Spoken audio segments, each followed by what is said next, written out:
The allure of the open seas, where pirates and privateers once roamed, has captivated people's imaginations for centuries. These maritime marauders have often been romanticized in literature and film, yet their true history is both complex and intriguing. Today, we'll delve into the history of piracy and privateering, exploring their origins, the golden ages, their impact on global economics and politics, and their eventual decline. Piracy, the act of robbing or committing illegal violence at sea, is as old as maritime trade itself.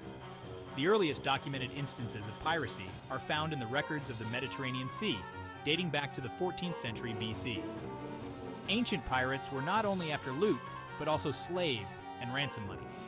Over time, the waters of the Mediterranean became rife with pirates, and by the Roman era, piracy had become a significant threat to commerce. Privateering, a practice where private vessels were authorized by a government to attack foreign ships, emerged as a form of legalized piracy.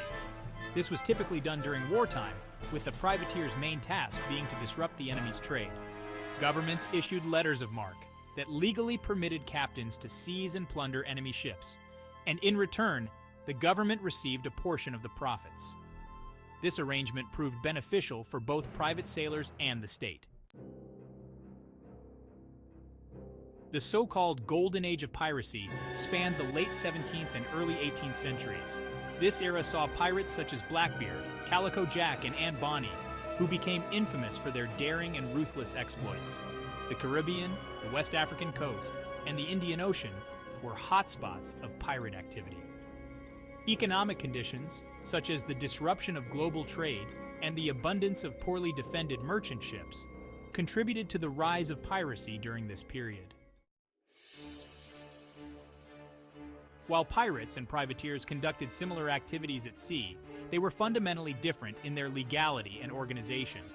Pirates operated outside the law and targeted any ship that promised valuable cargo. Privateers, however, were part of a larger national strategy and were considered legitimate by their sponsoring nations.